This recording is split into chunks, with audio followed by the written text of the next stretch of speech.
Muchas gracias a todos por conectarse a webinar hoy. Soy Matt Gantar de Lotux. Les voy a compartir unas breves palabras sobre nosotros para nada más que los que no nos ubican. En Lotux nos enfocamos a apoyar Mission Driven Founders, construyendo startups de software, quienes también pueden mejorar la calidad de vida de la mayoría de la gente en Latinoamérica. Invertimos cheques de 50 a 100 en etapa de pre-semilla y nos emocionan mucho oportunidades en temas como de salud, educación e inclusión financiera, ¿no? Hoy tengo el privilegio de tener aquí con nosotros Roberto Fernández del Castillo. Muchas gracias, Roberto, por estar con nosotros. No, buenísimo, Matt. Feliz de estar aquí platicando con ustedes y estar aquí en este webinar con todos los que se han conectado y lo verán grabado después. Muchas gracias. Roberto tiene mucha experiencia como emprendedor, ejecutivo en grandes startups y empresas, como también empresas de Uber, Sonder, Naya Homes. Igual ahorita él nos platica un poquito más, pero lo ha tocado ser un founder, un COO, VP de operaciones, country manager, entre muchas otras cosas. También es advisor, inversionista ángel y partner en Alasha Collective, con quien estamos hoy coorganizando el webinar, ¿no? El evento de hoy vamos a tener dos partes. Primero, Roberto nos va a compartir un poco de sus lecciones de campo. Luego vamos a tener una sección de Q&A en donde tenemos también espacio para preguntas del público. Y allá es donde también ustedes pueden ir anotando para que la discusión sea más útil para ustedes. Sin más, Roberto, te doy la palabra para que nos compartes algunos aprendizajes de tu experiencia. Padrísimo, ¿no? Bueno, pues feliz de platicarles, Matt. Igual ahí, si van teniendo algunas preguntas, las pueden ir poniendo en el chat. Por ahí las seguimos platicando, pero bueno, pues les cuento un poquito de mí, un poquito de mi historia. Primero, si quieren, les doy un poco de contexto de Alasha. En Alasha Collective, pues somos un grupo de ex-founders, emprendedores, ejecutivos de tech, que también pues, nos dedicamos mucho ahorita a repagar un poquito toda la experiencia que hemos tenido en el mundo emprendedor, ¿no? Y de pequeñas y medianas empresas.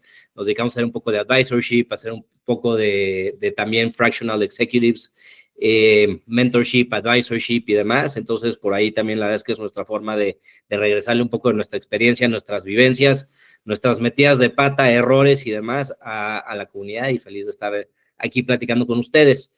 Y pues bueno, les cuento un poquito de mí, ¿no? Yo, pues si quieren me arranco desde el principio. Yo soy un ingeniero mecánico. Según yo me iba a dedicar yo al tema automotriz, a la industria automotriz, pero después de haber sido becario por ahí en Chrysler, fui al principio de mi carrera, entré rápidamente a consultoría, management consulting, ¿no? Ahí me abrió muchísimo el panorama de lo que era todo tipo de industrias, todo tipo de proyectos. Me tocó estar metido en muchas cosas, hice un montón de Exceles, un montón de presentaciones, y de ahí estaba entre que si me iba a ir de maestría, hacer el MBA para cambiar un poquito de giro. Ya no quería ser consultor, y antes de irme de maestría me llegó la oportunidad de entrar a Uber, ¿no? En Uber me buscó la primera persona que contrataron aquí en Latinoamérica, ¿no? Y su primer acto después de 2 semanas fue contratarme a mí.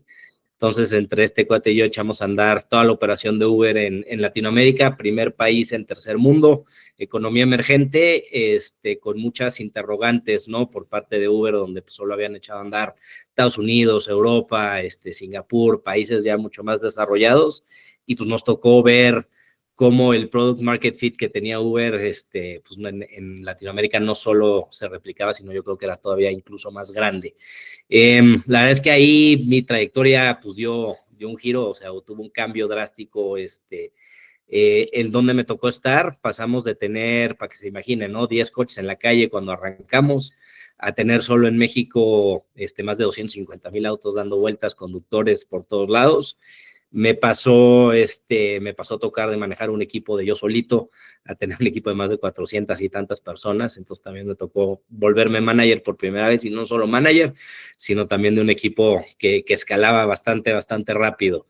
Lecciones de ahí, puta, repensar todo, ¿no? Y lo que piensas para 10, cómo lo planeas para 100, y ya que lo planeaste para 100, ir pensando cómo eso escala a 1000 y después a 10,000, y así te vas, porque todos los procesos se quedan obsoletos muy rápido, sobre todo cuando tienes un producto que está escalando. Tienes que ir repensando. Yo me acuerdo mucho cómo yo arranqué entrevistando personalmente a cada uno de los choferes de Uber que iba entrando, ¿no? Y les preguntaba, oye, todavía Waze no era lo que es hoy, ¿no? Entonces, oye, como ellas de aquí para allá, eran entrevistas muy personales, yo me tardaba entre 15 y 20 minutos entrevistando a cada uno de los conductores, cuando de repente la fila ya daba la vuelta a la esquina, oye, pues ya hay que entrevistarlos en grupo o hacer exámenes en grupo, cuando ya no cabían en un salón, hubo que repensar cómo los evaluamos y pasamos a exámenes online, que ya los trajeran hechos, hubo que repensar cómo no hacían trampa, cómo los evaluábamos, y luego pues vamos a poner centros de soporte por toda la ciudad para poder incluso captar a todos los conductores que se querían dar de alta, ¿no? Entonces, pasamos de un proceso de alta de conductores, por ejemplo, bien one-on-one, bien personalizado, ¿no? Donde yo los conocía a todos de nombre, hasta un proceso donde ya estábamos dando de alta a cientos y a veces miles de choferes al día en la plataforma, ¿no? Entonces, repensar, asumir que lo que planeas para ahorita lo vas a tener que iterar, creo que es una de las lecciones más grandes que yo me llevé en cuanto a hacer procesos, diseñar procesos y pensar en escalabilidad, hasta que por fin pues, dimos con los procesos que iban a poder ser infinitamente escalables, ¿no? Pero claro, hay que llegar hacia ahí, no puedes arrancar ahí porque también pierdes muchos temas de calidad, pierdes muchos aprendizajes en el camino que son también valiosísimos para poder ir diseñando y perfeccionando un producto, un servicio, ¿no? Entonces creo que por ahí una de las lecciones que me dejó Uber es eso, es como repensar, nosotros tenemos que redefinir procesos, cada 2-3 meses estamos redefiniendo procesos para la escala, y la verdad es que era muy emocionante, muy retador, también un poco estresante, ¿no? Nos tenía trabajando 16, 17 horas al día, eso sí seguro.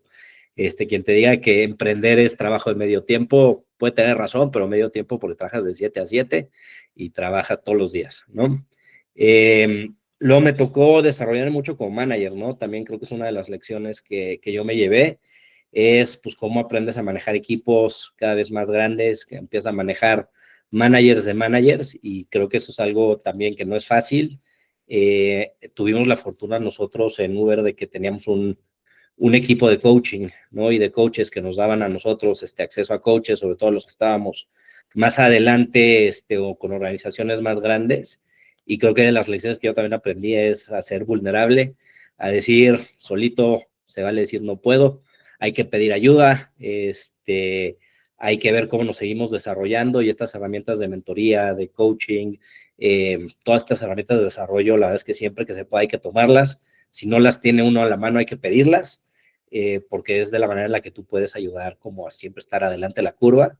Nos tocó ver, y me tocó ver a mí a muchos compañeros que pues, los rebasaba la ola y les teníamos que poner managers encima y gente arriba, porque la compañía iba creciendo más rápido. Entonces ahí también pues siempre es estar muy al pendiente de qué herramientas necesitas, coleas y demás, ¿no? Entonces la verdad es que Uber fue una experiencia que me dejó muchos aprendizajes, me tocó hacer un poco de todo, tocó hacer operaciones, general management, política pública, public relations, me tocó hacer la de abogado, de impuestos, me metí un buen rato a diseñar producto, a desarrollar producto, ya programar ya no aprendí, no me dio tiempo, pero la verdad es que me tocó hacer un poco de todo, ¿no? Entonces creo que fue la verdad una experiencia súper enriquecedora y que me dio pues muy buenas bases como para seguir creciendo y desarrollando. De Uber estuve por ahí 6 años, entonces la verdad es que me tocó verlo desde que era muy pequeño hasta que se volvió un gran monstruo. Y de ahí brinqué y tuve la oportunidad de echar a andar una empresa que se llama Sonder, que estaba más enfocada en hospitalidad. Era como un híbrido entre Airbnb y hotelería tradicional, donde eran espacios estilo Airbnb, departamentos, cocina completos, pero con la estandarización y la confianza que te puede dar un hotel, ¿no? Entonces era un híbrido, la verdad, bien interesante. Nos tocó arrancar toda la operación en México desde cero, entonces empezar a conseguir los espacios, los edificios, todo esto, entonces también aprender a vender, creo que es algo que me tocó mucho, ¿no? Y es algo que aprendes como founders, los founders siempre estamos vendiendo, levantando dinero, consiguiendo clientes, consiguiendo socios, consiguiendo supply, consiguiendo demanda, pero al final del día estamos vendiendo todo el tiempo, entonces creo que es algo que nadie te dice, no solo los vendedores venden, todos vendemos todo el tiempo, siempre hay alguien vendiendo y alguien comprando, y creo que es bien importante siempre tener eso en mente, porque todo el tiempo estás vendiendo tu empresa, tu producto, tu operación, tu proyecto, tu idea, tu agenda, ¿no? Incluso. Entonces, por ahí me tocó hacer mucho lado comercial, que fue súper, súper enriquecedor e interesante. Nos tocó a echar a andar una operación hotelera al principio muy pequeña, muy chiquita. Entonces, por ahí también me tocó entender lo que era manejar ya equipos más de primera línea, ¿no? Housekeepers, gente de mantenimiento, property managers y demás. Y por ahí la verdad es que fue una experiencia bien padre y cómo le metías tecnología a una industria también muy tradicional, ¿no? Al igual que el transporte, pero aquí del lado hotelero. Luego me di un brinquito por fintech, ¿no? Estuve ahí en Conecta, una de las primeras fintechs ahí de México.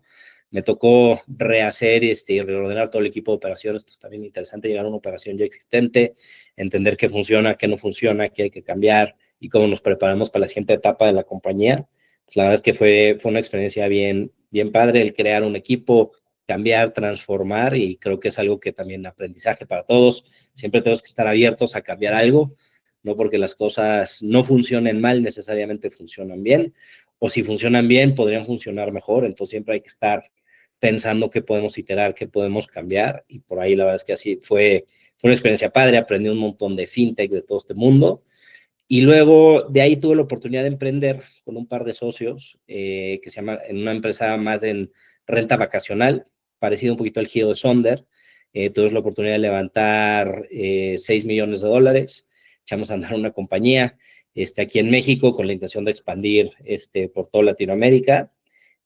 También yo estaba llevando todo el lado de las operaciones, entonces por ahí también me tocó mucho ya desde una silla de un founder, desde una silla de donde estás viendo el negocio 360, pues cómo vas haciendo esos trade-offs, ¿no? Entre cuánto inviertes en la operación, en la calidad y demás, cómo conservas el dinero que tienes en caja, cómo maximizas un poquito el margen operativo, la productividad y demás, y cómo vas como creciendo y escalando de la manera más orgánica y sostenible posible, porque claramente nosotros ya estábamos viendo en un mundo donde el dinero ya no sobraba, donde las rondas de capital pues ya se basaban más en la rentabilidad de la compañía, no tanto en la escala que podías tener si le aventabas billetes al problema. Y de esa manera, pues la verdad es que nos tocó y me tocó aprender muchísimo de cómo balanceas, qué tanto inviertes en la operación, cuáles son los trade-offs entre calidad, escala, rentabilidad. Y la verdad es que ahí escalamos, crecimos, lanzamos 3 ciudades, tuvimos uno de los portafolios de renta vacacional más grande de México, si no es que el más grande de México. Entonces acá también teniendo una operación que escalaba bastante rápido, con un reto bien grande donde era un negocio muy operativo, con su pata de tech siempre, pero un negocio con una operación que está planteada 24/7. ¿No? Entonces también cómo estás al pendiente de la operación, cómo tienes los canales correctos para escalar, cómo no quemas a la gente, pero por el otro lado, cómo no sobrecontratas. Creo que también fue una experiencia súper, súper interesante. De ahí salí de ahí, estuve un rato y arrancamos todo este tema de Alasha, ¿no? Como con mis socios, para compartir, para estar un poquito más cerca de la comunidad emprendedora, poder apoyar, y ahorita pues ya estoy metiéndome un poco en temas de inteligencia artificial, con esta empresa que se llama Yalo, que trae una propuesta también súper interesante de agentes inteligentes, inteligencia artificial para temas comerciales, para poder empujar mucho a todo el tema, a todo el tema comercial. Entonces, como pueden ver, Matt, he hecho un poquito de todo, me ha tocado un montón de experiencias, he estado por todos lados. Creo que eso, pues, la verdad es que a mí me llena. Yo soy una persona súper curiosa, no me puedo quedar sentado, me pican los piecitos, y si no me siento retado, o en un lugar donde veo crecimiento y demás, pues la verdad es que me aburro, y creo que es algo que nos hace a los emprendedores muy especiales, que nos gusta, yo digo, nos gusta la mala vida, ¿no? Pero bueno, un poquito de mí, Matt. Ahora sí, feliz de, si quieren brincar, preguntas, respuestas, que nos escriban, pero yo feliz aquí de platicar o de abundar un poquito más en alguna parte de mi experiencia con muchísimo gusto. Perfecto. Muchas gracias, Roberto, por compartir un poco tu experiencia y aprendizajes. Sí, ahora vamos a pasar a la parte de preguntas. Entonces, siéntense libre de escribir sus preguntas ahí en el chat. Lo vamos viendo, respondiendo. Entonces, ahí disponibles para que les saquen provecho. Yo voy a empezar con una pregunta más fácil, luego vamos a ir a más difícil. Entonces, ¿por qué la gente te dice move? La gente dice Move, me lo preguntan en todos lados, no es una muy buena historia, la verdad, pero no, mis amigos de primaria me empezaron a decir Move, en su momento. Yo tengo un nombre que parece de telenovela mexicana, que es Roberto Germán Fernández del Castillo Vallés. Entonces me empezaron a decir MUF en primaria, se quedó, me empezaron a decir así en mi casa, todos mis amigos y todo, y de repente pues ya empecé a trabajar en tech. Ahí todo el mundo se puede poner el nombre que quiera y a todo el mundo le aplaude y le dicen que sí. Entonces pues me quedé siendo MUF, y MUF me ha acompañado ya toda la vida desde que tengo como 11 años, entonces ya he sido mucho más años MUF que Roberto. Ah, qué interesante, qué chistoso. Y aquí, antes de pasar a la pregunta de Rodrigo, ¿no? En etapas iniciales comentaste un poquito, ¿no? O sea, cuando el founder-led hustle, ¿no? Cuando vas mucha fuerza bruta de los founders para sacar adelante la operación y todo. O sea, basado en tu experiencia escalando empresa desde cero, o sea, una historia donde la fuerza bruta se volvió insostenible, ¿no? O sea, explicaste un poquito, ¿no? Sobre estos de manejadores de Uber, en donde fueron fueron, tenían que escalar. ¿Y cuáles son como los primeros procesos que implementaste también para reemplazarlo, ¿no? Y cómo también quizás no matas la agilidad que necesitas, ¿no? Porque fue mucha iteración, ¿no? En el proceso. Sí, no, clarísimo. Mira, yo creo que lo que te puedo contar por ahí es, creo que tienes que tener muy claro el cuántas horas del día tienes y horas efectivas, porque no puedes trabajar 24 horas al día todos los días, 16, 17, sí, ya por ahí te empiezas a romper. Entonces hay que entender, hay muchas veces que digo, oye, pues me desvelo, hoy en la noche saco esto, resuelvo, me pongo al día, entiendo todo, y sale, ¿no? Pero llega un punto en el que el negocio empieza a escalar, donde dices, puta, por más que yo trabaje 3 semanas seguidas sin dormir haciendo esto, pues no va a salir, ¿no? O sea, no va a alcanzar. Y ahí es cuando tienes uno que repensar el proceso y decir, oye, hay una forma más escalable, más eficiente, más automatizada que hacer. Sí, ¿cuáles son los trade-offs, no? O sea, por ejemplo, yo cuando dejé de entrevistar personalmente a los choferes de Uber, pues claramente no era lo mismo, no podíamos tener el mismo nivel de control sobre la calidad que tuvimos, y la verdad es que conforme fuimos escalando sí tuvimos que hacer un trade-off con calidad, porque la otra alternativa también es, bueno, pues contrato más yo o más gente en la operación que haga lo mismo, pero tienes que entender hasta dónde realmente es financieramente sostenible el estar replicando un proceso manual o muy personalizado, y hasta dónde sí ya es necesario empezar a escalar, ¿no? Entonces yo creo que un buen termómetro es hasta dónde yo lo puedo resolver matándome todas las noches, trabajando todo el fin de semana, y hasta dónde ya necesitas repensar procesos, escalar o contratar más gente, tener claro cuáles son los trade-offs y, pues, con quien dices, coger tu veneno. Escala sobre calidad o llegar a un balance sano, o cómo no sacrificas la calidad y aún así puedes repensar la escala. Creo que ese es el holy grail, pero generalmente hay un trade-off, ¿no? Entonces siempre hay que tenerlo muy, muy presente. Sí, para tomar decisiones más educadas y saber, ¿no? En dónde te va a llegar por el otro lado más soporte, me imagino, de los clientes o más quejas o lo que sea, ¿no? Exactamente. Ah, sí, qué bueno. Rodrigo, ¿quieres dar tu pregunta, por favor? Sí, justo tiene que ver con ese trade-off. Mi pregunta es, bueno, gracias Roberto, aquí Rodrigo de Tiwi.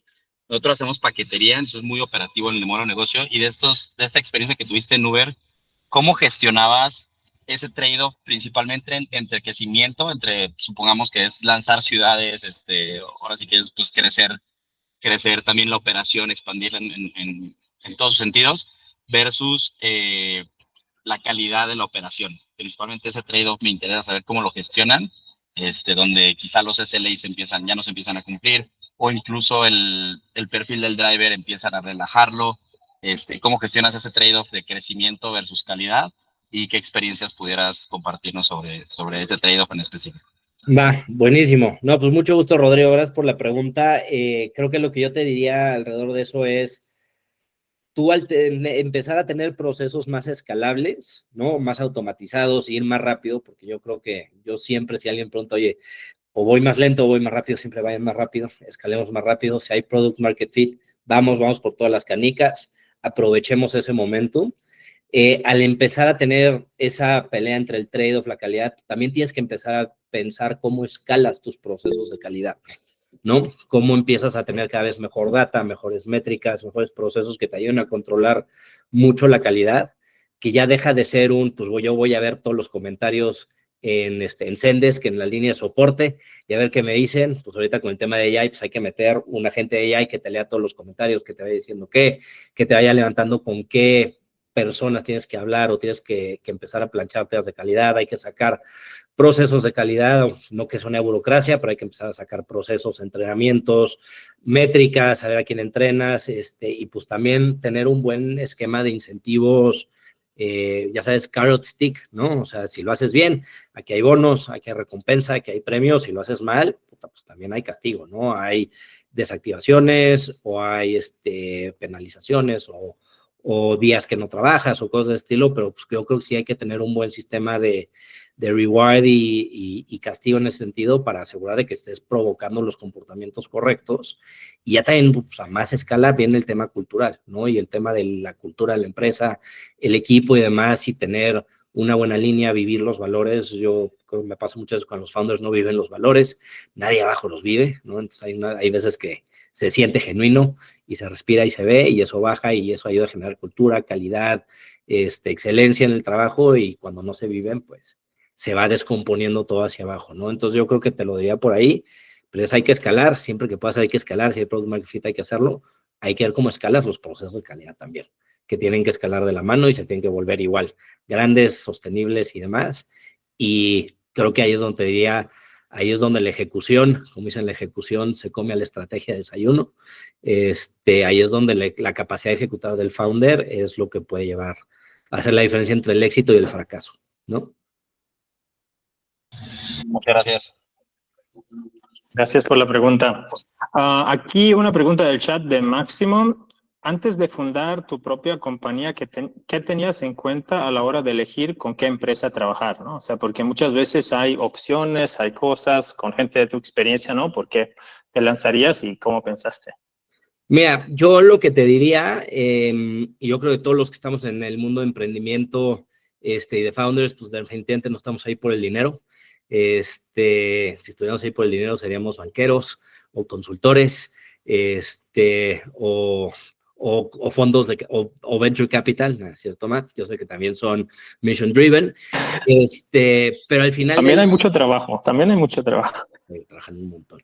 Pero al final del día creo que yo primero lo que me fijo es qué hace la empresa, ¿no? O sea, cuál es la misión, cuál es el corazón de la empresa, qué problema están resolviendo, y si eso compagina o empata contigo, ¿no? Que es, oye, yo me identifico, es una misión, es una camiseta que me podría poner, ¿no? O sea, es algo con lo que comulgo, que me compro, que el día de mañana yo lo puedo vender como algo mío, puedo hablar como este proyecto algo mío, yo creo en esto, yo empujo, ¿no? O sea, al final del día a todos nos encanta emprender, tener nuestra propia empresa y empujar nuestro propio barquito y nuestra propia misión, pero cuando trabajas en una empresa, pues hay que entender si la puedes llamar como tuya o la sientes como tuya, sobre todo, ¿no? Yo creo que eso es uno bien importante, o sea, si no te identificas con la misión, con lo que está tratando de resolver la empresa, no es para ti, no vas a estar motivado, no vas a hacer tu mejor trabajo, no vas a esperar a que sean las 6 de la tarde para desconectarte, irte a hacer otra cosa, el fin de semana no vas a querer ni saber del trabajo y al final no vas a dar tu 100%, ¿no? Yo creo que en un lugar donde estás motivado, estás feliz, te identificas, es donde entregas tu mejor trabajo, donde te desarrollas más. Entonces yo creo que eso es una, identificarte. Dos, identificarte con la cultura de la compañía, ¿no? Hay culturas desde muy agresivas hasta muy relajadas, desde muy optimistas hasta no tan optimistas, muy innovadoras, no tan innovadoras. Se entiende bien la cultura, ¿no? Pero no solo los valores culturales que están publicados ahí, sino entiende cuál es la cultura de la empresa, habla con gente que está en la empresa y entiende si es una cultura en la que tú te vas a sentir a gusto, en la que tú te vas a desarrollar y vas a poder empujar. Creo que esa es otra. Y número 3, tu manager, ¿no? O sea, entiende quién es tu manager. Al final las entrevistas son both ways, ¿no? Te están entrevistando a ti, pero tú estás entrevistando a la empresa y a la persona para la cual vas a trabajar. Entonces, si es una persona con la que te ves trabajando, a la que te ves aprendiéndole, bien, una señal, dale. Si no, yo buscaría otra cosa, ¿no? Entonces, yo creo que esos son los consejos que les podría dar, que es misión, cultura y manager. Muchas gracias. Aquí pregunta de Eduardo. Adelante, por favor. Perdón, gracias, Matt. Sí, desde una óptica de una compañía o de una startup B2B, ¿cómo escalas operaciones de ventas para mantener un equipo de sales o de equipo de ventas que sea pequeño, pero que cada persona traiga más revenue o ese revenue venga de alguna manera más automatizado o inbound del hecho de que simplemente sean puros esfuerzos outbound y que dependas más del manpower que tengas. Claro. Muy buena pregunta. Respuesta no tan fácil. Yo lo que te diría es, yo creo que en mi experiencia, entre mejor sea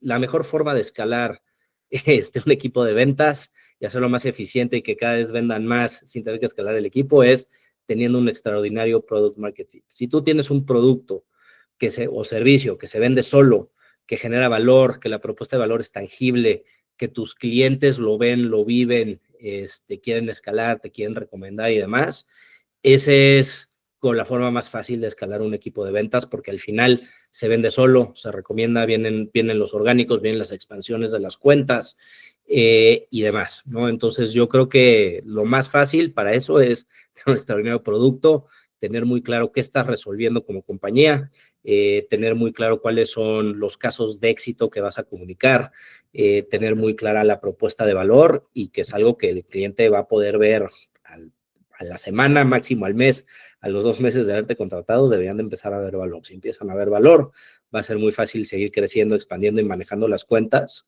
Entonces yo creo que te diría por ahí uno, ¿no? Eso lo hace la vida de cualquier equipo comercial más fácil.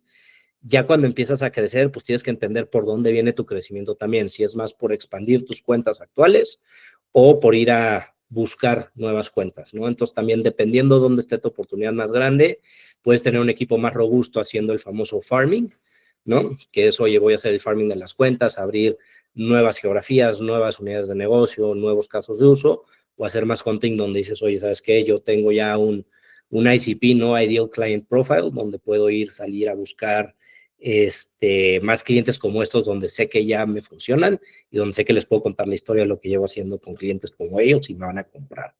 Creo que tienes que tener también buenos benchmarks, ¿no? Y empresas comparables a la mía, no necesariamente competidores, pero que venden de la manera similar, tienen una estructura similar. Oye, pues, ¿cuántos vendedores por cuenta tienen? ¿Cuántos vendedores por revenue tienen? ¿Se enfoca más en hunting o en farming o es una mezcla de las dos? ¿El farming es más operativo o es más comercial, no? Entonces, creo que son preguntas que tienes que tener claras para poder escalar, pero yo últimamente me regresaría a, entre mejor sea tu producto, más fácil y más barato va a ser vender. Entre menos fit tenga tu producto, va a ser más caro escalar y vender. Punto. Muchísimas gracias, Roberto. ¿Tienes algún consejo a la hora de hacer más streamline el proceso de onboarding o del paso atrás del funnel para no perder clientes allí? Quita todos los pasos que puedas, repiensa todo tu funnel, cualquier cosa donde veas que se te atora la gente, quítala, bríncala, hácelo fácil, y repiénsala, y entre menos pasos tengas en tu funnel, menos difícil sean los procesos, más fácil vas a cerrar. Mídelo muy bien, ¿no? O sea, ten la data exacta de dónde se atora cada quien, cómo se ve tu funnel, dónde están los puntos de fricción, para que de esa manera puedas entender dónde se te atora, que hay que repensar, pero tiene que ser, o sea, Uber en su inicio, ¿no? Digo, no es comparable porque no es un área comercial, pero Uber, la propuesta de valor de Uber era, abre tu celular, pica un botón y en un coche. Ya no funciona así, pero así era al principio, ¿no? Entonces, tú piensa cómo puedes llegar a ese, quiero para un producto, suscribo, pido un trial, no me piden nada, ni tarjeta de crédito, ni nada, lo pruebo y ya que vi valor, ahí sí ya te empujo la tarjeta de crédito, el contrato, el compromiso, lo que sea, pero pues, piensa un poquito, no conozco bien tu producto ni qué hagas, Eduardo, pero piénsalo por ahí, serían los consejos que te puedo dar. Gracias. Muchas gracias por la pregunta, gracias, Move.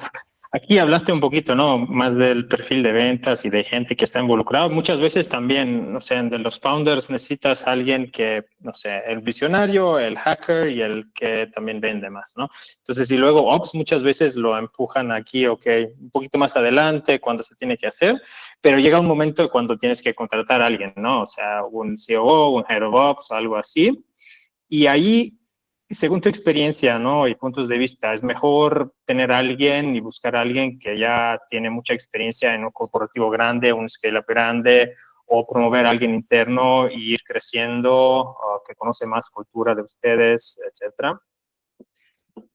Buena pregunta. Mira, yo lo que te digo es, yo creo que no hay una respuesta correcta y una incorrecta, pero creo que tienes que tener muy claro qué es lo que estás buscando en esta persona, ¿no? Estás buscando una extensión de ti, estás buscando alguien que te complemente, ¿no? Que traiga algo diferente a la mesa a nivel experiencia, a nivel cultura, a nivel habilidades o core skills. O sea, si eres muy bueno en números y analíticos, entonces más enfocado en vendedor, más enfocado en cultura, más enfocado en temas comerciales, ¿no? Entonces tienes que entender muy bien qué necesitas. Si quieres extender un poquito tu capability, probablemente igual y ya tienes un número 2 en la compañía que le puedes dar chance de crecer, de expandir. Hay menos riesgo porque no hay un shock cultural, no hay una curva de aprendizaje. Luego mucha gente que viene del mundo corporativo con mucha experiencia, con mega credenciales, llegan a un startup y no se hallan, no saben cómo hacerle, no saben cómo entrar, les cuesta. A mí me tocó ver gente que entraba a Uber y decía, puta, ¿dónde está mi oficina? No, güey, aquí no hay oficina, ¿dónde está mi asistente? No, puta, olvídalo. O sea, ¿qué haces aquí? ¿No? Digo, por poner un ejemplo chusco y drástico, pero hay que entender qué estás buscando, ¿no? Yo recomiendo mucho siempre complementarte, ¿no? Tú ya estás, tu cabeza, tus vallas, tu forma, entonces contratar mini jobs, puede ser un riesgo porque vas a seguir teniendo los mismos blind spots, vas a seguir teniendo las mismas limitaciones o las mismas carencias en áreas que pues, no tienes el expertise, y traer gente que te haga challenge, que traiga otra experiencia a la mesa y demás, es muy valioso. Yo también lo que les decía como founders es si van a traer a alguien relevante, importante en la mesa, denle buen equity, denle buen empowerment. No hay nada peor que traer a un güey muy chingón, pero de repente sí le va a hacer todo lo que yo diga, porque es mi empresa. Mejor no lo traigan, mejor agárrense a alguien de abajo y listo, ¿no? Pero entiendan muy bien para qué lo quieren traer, qué necesitan, y hay veces que sí necesitas traer expertise de afuera, alguien que te arme un área comercial muy buena. Igual necesitas estar de afuera, alguien que te ayude a armar un área de productos. Si tú no eres una persona que viene del mundo de producto, pues igual si necesitas traer a alguien que ya haya hecho producto, desarrollado producto, y eso es más difícil de crecer in-house, sobre todo en un startup, ¿no? Entonces, como que yo sí creo que tienes que hacer un buen ejercicio de conciencia de qué necesitas, qué buscas, pero sí asegúrate que la persona que traigas conocimos en inglés, set up for success, ¿no? O sea, que tenga el empowerment, el título, el todo, para que pueda hacer lo que la trajiste a hacer, ¿no? Muchas gracias. Aquí una pregunta de Octavio en el chat.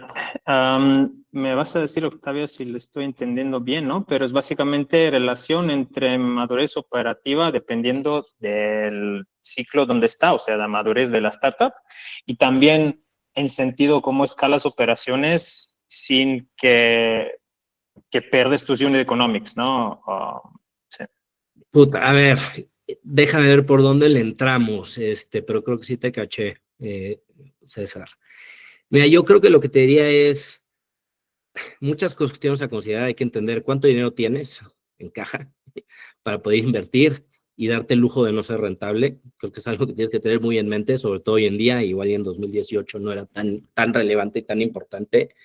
Tienes que tener muy claro qué tanto dinero te está costando crecer, ¿no? Tu CAC es muy alto, hay muy buen product market fit o no, y entender cuál es tu trayectoria y cuánto traes. Yo generalmente lo que les diría es, si tienes dinero en caja, de todas maneras, entiende cuál es tu CAC, entiende cuál es la velocidad más rápida a la que puedes ir sin que el CAC empiece a superar tu lifetime value o el retorno de la inversión que estás haciendo en traer, en escalar el negocio. O sea, yo sí, a lo largo de todas mis experiencias viniendo de empresas como Uber, como Sonder, donde aventaban dinero para arriba porque era la época para aventar dinero para arriba, allá haber hecho mi startup en un mundo donde profitability y no quemar dinero era clave. Yo creo que el balance es lo correcto, no te puedes ir ni a un extremo ni al otro, porque de un lado dejas de crecer, dejas de ser una empresa atractiva, te atoras y no creces, del otro lado te vas a quedar sin dinero. Yo creo que lo que te dictaría mucho qué tan rápido ir o qué tan rápido invertir en crecimiento es qué tanta atracción estás viendo, qué tanto dinero o esfuerzo te está costando crecer, y si estás en un lugar relativamente sano, pues dale, ¿no? Pero si estás ya en un punto más estancado, no te está quedando tanto tiempo, te está costando más trabajo crecer, puta, yo sí diría, enfócate un poquito en rentabilidad, encuentra qué es lo que te está deteniendo, por qué te está costando más, por qué tu CAC sube, por qué necesitas más vendedores, ¿Por qué necesitas gastar más o campañas de marketing cada vez más caras para crecer?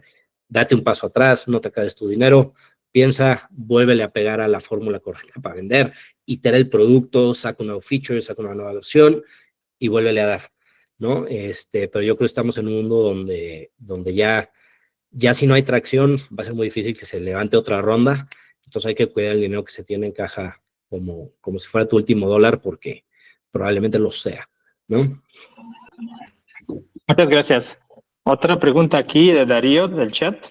¿Cuál ha sido la lección más valiosa que has aprendido en tu experiencia trabajando con diversas empresas y startups? ¿Hay alguna que siempre te llega a la mente? A ver, la más valiosa o una de las más valiosas, yo creo que la más valiosa después de haber estado en todos lados es el mundo de las startups es una jungla, ¿no? Every man for himself.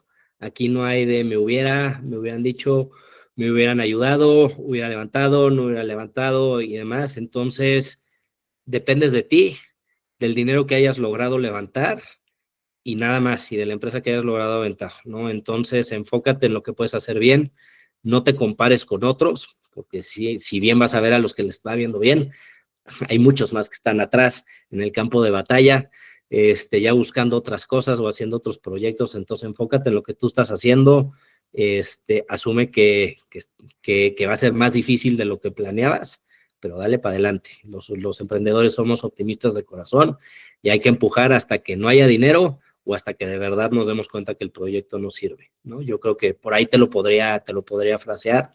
Y la otra que te diría es, si no estás motivado, cambia, cierra, itera, mueve, porque si no estás, si de por sí es difícil emprender, de por sí vas cuesta arriba, estás en una jungla, si no estás motivado, no vas a lograrlo, sin duda. Entonces, o encuentra la motivación, o itera, o cambia, porque tienes que tener ese mindset para echarte para adelante, que con optimismo, que sabes que puede ser ese 1 en 100 que la va a romper, porque si no lo traes, no lo vas a lograr, seguro. Sí, no, muchas gracias. Buenos insights. Es un juego de mucha persistencia, ¿no? Y muchas veces se olvida que también las startups súper exitosas tenían varias épocas o momentos en su historia donde estaban así de cerca a la muerte, ¿no? Entonces, creo que no es algo garantizado y en donde tienes que pasar por muchos altibajos como founder. Sí. Hasta Elon Musk estuvo a 2 semanas de cerrar Tesla, ¿no? Exacto, que cuando lees su libro dices, ok, entonces quizás no tan fácil. Aquí, complementando un poco esta pregunta, ¿no? O sea, trabajaste con mucha gente súper venga, súper brillante. ¿De quién aprendiste más? ¿Alguna lección, alguna historia? Pues mira, yo te diría así, muchas lecciones de mucha gente, creo que me vienen a la mente 2, ¿no? Yo tuve un manager, un líder en Uber que era muy fresco, muy alivianado, bromeaba mucho, pero cuando era la hora de la verdad, exigía, empujaba para adelante, te ayudaba a desarrollar, te empujaba todo. Entonces creo que la lección que me llevé de ahí es, no tienes que ser y estar serio todo el tiempo, puedes disfrutar tu trabajo, puedes sonreír, puedes bromear de repente, nada más hay que saber cuándo hay que empujar, cuándo hay que apretar, y cuándo ser agresivo y cuándo también pues asegurarte que la gente esté disfrutando su trabajo, que pueda reír, pueda bromear, ¿no? Las startups son difíciles, son duras, y yo creo que eso me lo llevé mucho de esta persona en Uber que fue mi manager, y la verdad es que es mucho la filosofía que me he llevado después, es, puta, vamos a trabajar 16, 18 horas al día, fines de semana, vamos a estar muy estresados, puta, hay que estar ligeros, hay que disfrutar, hay que sonreír, hay que bromear, hay que verlo con filosofía, porque si no, vamos a vivir estresados y de malas toda la vida, ¿no? Creo que esa es una. Y la otra, pues de una persona que lleva todo el tema de coaching y todo esto en Uber, que se acabó volviendo mi coach personal también, es, puta, aprende a ser vulnerable, no lo sabes todo, no por ser el que está hasta arriba, o ser el founder, o ser el más chingón, es que lo sabes todo, es que vas a tenerlas todas bien, es que te vas a sacar 10 en todo. Puta, hay que aprender a ser vulnerable, entender dónde necesitas ayuda, desarrollarte, buscar, buscar cómo te mejoras, cómo te desarrollas y demás, y se vale decir no sé, se vale decir no puedo, se vale decir voy a buscar ayuda, voy a buscar apoyo por acá. Creo que eso también es algo que a mí me ayudó mucho, porque yo estuve en una época donde yo me sentía, y creo que muchos emprendedores pasamos por ahí, el güey más chingón del mundo y nadie me va a venir a enseñar nada. Puta, no hay nada más equivocado que esa filosofía, y yo estuve ahí y yo he visto muchos emprendedores que operan con eso, ¿no? Yo soy un chingón, yo levanté millones de dólares, mi empresa ya vale no sé cuánto, y quién me va a venir a enseñar y quién me va a decir cómo manejar mi equipo, cómo hacer, cómo decir. Creo que humildad y vulnerabilidad te hace todavía mucho más efectivo que el otro lado de la moneda, ¿no? Sí, gracias. Y justo hablando un poco de este apoyo, de este mentorship y ese coaching, o sea, para ti, muchas veces para los founders es difícil encontrar a alguien de confianza que está en la misma situación o que pueda entenderte, ¿no? Y tener la verdad de empatía, que no es alguien de otra rama que no entiende tus ambiciones, vamos a decir, ¿no? Entonces, no sé, ¿alguna persona específica que te ayudó? ¿Alguna perfil? ¿Alguna estructura? Mira, Podemos comentar un yo poco. lo que te diría es, a ver, creo que va por dos lados, ¿no? Yo, por ejemplo, sí existen estas personas más de coaching, un poquito más de professional development y demás, y es cosa de buscar algunos recursos online y demás, y creo que esto es algo, una red que yo estuve muy cerca de esta red cuando estuve en Uber, tuve todo este programa y que mantuve, ¿no? Yo personalmente la mantuve viva y demás, y seguí teniendo estas interacciones más allá de Uber. Creo que es parte de por lo que nosotros echamos a andar todo este tema de Alasha Collective, ¿no? Con que sabemos que luego no hay dónde buscar, dónde encontrar y demás. Entonces, pues nosotros en Alasha Collective hacemos mucho mentorship, mucho coaching, mucho más enfocado en negocio, ¿no? No solo más en temas de desarrollo profesional, pero también muy enfocado en negocio, y creo que es parte de los servicios que ofrecemos y damos, y nos encanta porque todos, yo y mis socios, tuvimos este apoyo, seguimos teniendo este apoyo, y creo que es nuestra forma de pay it forward también al ecosistema emprendedor, y por eso lo hacemos. Y al final del día, pues hay que encontrar, mi consejo para todos es: encuentra la persona con la que te sientas cómodo, que te haya ayudado, que tenga el tiempo, que te pueda ayudar, y si no es alguien de tu network, búscanos a nosotros, busca online, o sea, busca dónde, pero no dejes de buscar, es bien importante. Y yo conozco a más founders exitosos que tienen sus coaches, tienen sus mentors, tienen este tipo de grupos que los que no, ¿no? Entonces yo creo que sí hace la diferencia, y cuando, como les digo, es la jungla. Todas las pinches cartas que puedas tener a tu favor, úsalas, tenlas, porque the deck stacked against you. Entonces, ten todo lo que puedas, todos los superpoderes que puedas de tu lado para poder salir adelante, ¿no? Muchas gracias, Muf.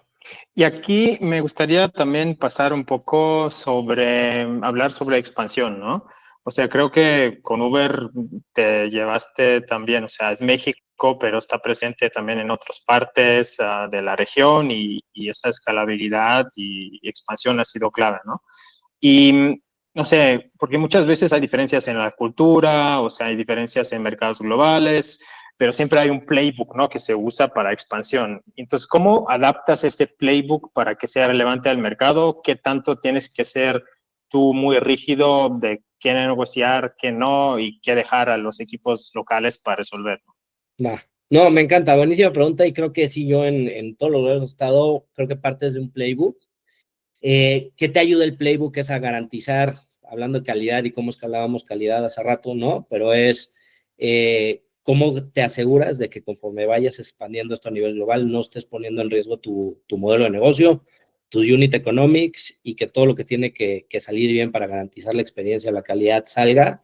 Hay que ser muy claro qué es negociable, qué no es negociable. Por ejemplo, en Uber, pues si había un playbook de puta, se configura así le picas a la plataforma, a las herramientas, así haces, así prendes, así apagas, así está el precio, así funciona la tarifa dinámica. Y luego tenías, aquí puedes personalizar, aquí hay un rango, aquí le puedes mover, aquí es esto. Y cuando llegamos ya a temas locales, por ejemplo, las comunicaciones, las campañas, todo esto, ya le dábamos muchísima, o ya teníamos como equipos locales muchísima libertad.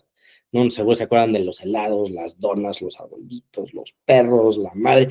Todo eso ya era a discreción de los equipos locales, ¿no? Entonces creo que ahí es donde tienes que llegar a un balance sano, donde no sacrificas tu core, tu modelo de negocio, tu producto, tus económicos, tu calidad, pero sí tienes suficiente tropicalización, ¿no? A la mano de los equipos, con sus guidelines, con sus reglas, un poquito también para que no se te salgan del guacal, para asegurarte de que pueda haber suficiente tropicalización para no poner en riesgo el éxito de nuevas geografías, nuevas culturas, nuevos idiomas, ¿no? Yo me acuerdo, nosotros traducíamos a español, pero sí teníamos un lugar en la plataforma de Uber donde nos metíamos a traducir textos, ¿no? Ya en estas épocas de inteligencia artificial es irrelevante, ¿no? Pero te estoy hablando esto en 2013, 2014, pues había que traducir a manita. Pero sí, yo creo que es eso, ten un playbook, los no negociables, los sí negociables, y donde sí hay libertad absoluta para que el equipo sea creativo y ejecute, ¿no? Muchas gracias. Aquí una pregunta también de Ezequiel. Tips para escalar la cultura. O sea, sí, justo quizás hablando de diferentes culturas en la región, pero Mira, como en una empresa mantienes esa cultura, ¿no? vívela, que sea una cultura muy orgánica para ti, que refleje quién eres, qué quieres empujar y que se asegure que sea una cultura sostenible y que pueda llevar a la empresa a ser, pero es vívela, contrata gente que la viva. Ya cuando escales mucho, sí ten una cabeza de people que te ayude a bajarla, a documentarla, a exponenciarla, pero la cultura viene del founder y de los founders. Si los founders la viven, la empujan, la creen y contratan gente de lo mismo, la vas a poder escalar. Si no, no. Entonces hay que vivirla y que te vean viviéndola y que sea genuino, no solo de dientes para afuera. No se vale decir, sí, vamos a trabajar el fin de semana y tú el fin de semana te vas a la playa, ¿no? Por ejemplo, y no contestas tu celular. O vamos a trabajar también el famoso 996 que está ahorita de moda, ¿no? De 9 a 9, 6 días a la semana, puta, pues si lo vas a decir, que te vean viviéndola, ¿no? No hay nada más desastroso para la cultura que un founder que dice una cosa y hace otra, ¿no? Sí, congruencia. Muy bien, Exacto. gracias. Aquí, viendo ya un poquito cuando startups van escalando, ¿no? O sea, ¿qué procesos crees que startups deberían tener resueltos antes de Serie A o alguna herramienta, dashboard, framework que a ti te ayuda a tener visibilidad sobre la operación? Mira, yo lo que te diría es, yo soy una persona muy data oriented, ¿no? Pues desde que era consultor y en Uber teníamos unos dashboards en tiempo real de te vas para atrás, obviamente, pero es data. Ten la data desde que hagas tu primera venta, desde que cobres tu primer peso, tu primera suscripción, ten los dashboards de los básicos del negocio, ¿no? De tu funnel, de tus unit economics, del performance del negocio, o sea, ten toda la data que puedas, aunque sea en un sheet, que esté conectado por atrás a un BigQuery, a lo que sea, pero hoy para mí es no negociable. O sea, si no tienes buenos dashboards, no tienes buena data del negocio, estás destinado a fracasar, aunque no hayas ganado dinero, aunque estés en pre-seed, pero ten la data, ten los dashboards básicos de tu negocio y tenlos a la mano y velos todos los días, todo el tiempo. Si no estás obsesionado con la data y no tienes dónde verla, te va a costar mucho trabajo y te van a reventar problemas que no veías venir en la cara, y va a doler mucho, ¿no? Y eso, o sea, para hacer ya tienes que tener 27 dashboards, pero para antes tienes que tener los mismos 27, probablemente. Ya, solo quizás más robustos con más histórico y más contexto. Se los hace alguien más, primero los haces tú, ya luego los hace alguien más y los más, pero sí. ¿Y prefieres, no sé, algunos templates específicos o construirlo desde cero para entender bien cómo funcionan? A mí me encanta construirlos desde cero. Me parece muy sano porque te enseña, empiezas de algo sencillo, lo vas robusteciendo y va muy alineado al entendimiento que te da mucho entendimiento del negocio, a qué quieres medir, qué quieres ver, con qué frecuencia, con qué cadencia. Entonces, para mí es algo muy íntimo crear los dashboards de tu empresa. Es algo que yo no delegaría o no agarraría templates. Yo recomendaría hacerlo desde cero, ¿no? Va, perfecto. Sí, tienes mucho más control y no le mueves una cosa y luego ya se mueve todo y le pierdes, ¿no? También. Exacto. Y también es eso. Un dashboard deja de funcionar y si no lo sabes arreglar, puta, olvídate. Sí. Descargar nuevo, ¿no? Sí, aquí trabajas también como advisor, ¿no? Los startups, a veces como ángel inversionista. ¿Cuál crees que es la pregunta que los founders no te hacen lo suficiente, ¿no? ¿Algún área específico, alguno que dices, oye, yo buscaría por aquí no va? Puta, ¿qué es la pregunta que me hacen? Yo creo que es Es una buena pregunta, no me lo había puesto a pensar, Matt, pero mira, yo creo que algo que no me hacen lo suficiente es, ¿cuál es mi punto, o sea, cuál es mi break-even? O sea, ¿qué necesito que suceda para que mi negocio empiece a generar dinero y se mantenga solito? Yo creo que eso es importantísimo, pero sorprendentemente mucha gente dice, puta, pues voy a escalar, voy a hacer, voy a vender. Pero cuando llegas a la pregunta de, bueno, pero ¿cuántos suscriptores necesitas? ¿Cuántas ventas necesitas? ¿Cuál es tu costo operativo? O sea, ¿dónde está tu break-even y por qué? Realmente alguien con background financiero sí lo sabe perfecto porque hizo el modelo y todo, pero es algo que generalmente igual no tienen claro. ¿Y cuáles son los levers, no? Oye, puta, si me gasto más acá, tengo que optimizar por acá, o aquí es donde me rompo, si no logro esto hito, va a ser imposible que esto genere dinero.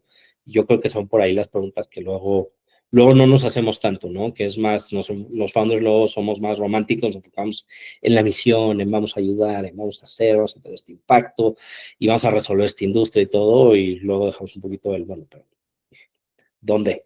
¿Dónde dice el scorecard que somos exitosos y si la armamos, ¿no? Sí, no, muy real. Y también en ese mercado tienes que sí o sí tener una respuesta muy clara a esta pregunta, ¿no? Porque todos te van a preguntar, el mercado cambió y cuando llegas a esto, porque la siguiente ronda, como mencionaste antes, no es garantizada para nada. Todo lo contrario. Tienes que asumir Exacto, que no va a haber siguiente ronda. Esa es la exacto. mentalidad, porque si asumes que hay siguiente ronda, ya no estamos en ese tiempo. Y cuando tienes eso, ¿no? Este punto de equilibrio, por lo menos puedes elegir y decidir. No estás presionada por levantar a unas condiciones con gente que quizás no quisieras casarte, ¿no? Pues te da mucha opcionalidad, y yo creo que eso es oro en estos tiempos. Sí. Y aquí ya ir cerrando poquito a poquito porque nos faltan algunos minutos. Como inversionista también me ha tocado platicar con equipos donde veo, no sé, dos personas de negocios, quieren construir juntos, son amigos, pero para compartirse roles uno dice, ok, tú eres el CEO, tú eres el COO, porque pues, no eres técnico, entonces ahí está. ¿Cómo tú ves eso? ¿Qué necesita un co-founder para que sea un COO verdadero y en verdad agrega valor en ese sentido? Yo lo que te diría es, yo creo que es definir muy claros cuáles son las responsabilidades, creo que es clave, entender dónde necesita haber consenso, dónde lo que decida cada quien en su rol para lo que lleve está bien, ¿no? Tener mucha alineación, entender que son diferentes personas, van a pensar diferente, decidir diferente, hacer las cosas diferente, y creo que tener mucho cuidado con soy CEO y el decision maker soy yo, o yo soy CEO, pero vamos a decidir en conjunto, y creo que esos power dynamics creo que son bien importantes de definir. Creo que generalmente se acaban reflejando mucho en el cap table, ¿no? Entonces creo que eso también hay que tenerlo claro y platicado. Y al final ya, pues cuando eres founder te pones muchos sombreros, muchas gorras. No hay nada más ineficiente que tener a todos los founders viendo todos los temas en todas las juntas todo el tiempo, y eso pasa y es un reto. Entonces creo que dividir y conquistar es un approach que a mí se me hace mucho más sano, mucho más eficiente y mucho más ágil, pero sí creo que son dinámicas que se tienen que platicar desde el principio, porque luego pueden evolucionar o llegar a un punto donde igual y nadie está cómodo, pero no se previó, pero no se platicó. Entonces hay que tener mucho cuidado con las dinámicas, los roles, quién decide, cuál es el tiebreaker, ese tipo de cosas parecen irrelevantes, pero pueden hacer la diferencia entre el éxito y el fracaso de un negocio, ¿no? Sí, no, muy importante, ¿no? Alinearse bien a largo plazo, entenderse bien y creo que también estar honestos consigo mismo, ¿no? Porque a veces aún tú no te entiendes tan bien para decir, ok, ¿en qué me estoy metiendo? Que eso conlleva. Y sí, el equipo que se descompone es una muerte muy común entre los startups, ¿no? Y tenerlo súper claro desde lo económico hasta lo personal, ¿no? O sea, la situación personal de la vida de cada quien también, ¿no? Exacto. Ya nos quedan, la verdad, 2 minutos, entonces, no sé, ¿algún último consejo en tema de operaciones que tener en mente en etapa temprana? ¿Y cómo la gente te puede encontrar? Pues buenísimo, mira, yo creo lo que te diría es, a ver, último consejo general es excelencia y eficiencia operativa es key. Se enfóquense en eso, significa muchas cosas diferentes para muchas personas, diferentes negocios, pero es algo que tiene que existir en todas las empresas, y poner siempre al cliente en el centro de todo esto. Creo que es algo importantísimo, ¿no? Entonces los podría dejar con eso. ¿Y dónde nos encuentran? Pues mira, les voy a dejar nuestra página, por ahí nos pueden encontrar, ¿no? Que es alasha.biz, ahí hay un lugar de contacto y demás. A mí me pueden escribir personalmente, es move@alasha.biz, me pueden encontrar en LinkedIn, ahí estoy, escríbanme, si veo mi inbox, a los que me están vendiendo productos no les contesto, pero a los que me escriben de verdad sí les contesto, porque ya se volvió un lugar horrible el inbox de LinkedIn, pero bueno, pues estamos a sus órdenes. La verdad es que lo que hacemos de advisorship, de mentorship y todo esto nos encanta estar cerca de la comunidad emprendedora, somos optimistas de corazón, hemos pasado por todo, yo llevo el área operativa, pero tengo uno de mis socios que lleva todos los temas de growth, otro que fue CFO, otro que fue Chief Legal Officer también, entonces la verdad es que creo que tenemos un grupo muy interesante, muy diverso, donde podemos agregar mucho valor. Si les interesa, podemos platicar, cero compromiso. Ya nos conocen, somos bastante relajados, pero pues ahí nos pueden encontrar felices de platicar, de rebotar ideas, y si les podemos ayudar en algo, bueno, siempre abiertos y contentos de hacerlo. Muchas gracias, Move. Muchas gracias también a Lasha y Joaquín por organizar eso con nosotros. Y muchas gracias a todos ustedes por unirse, escuchar aquí unos tips. Y sí, mucha suerte con sus negocios. Y si necesitan también nosotros, lotux.bc, estamos buscando nuevas inversiones. Así que suerte con todo.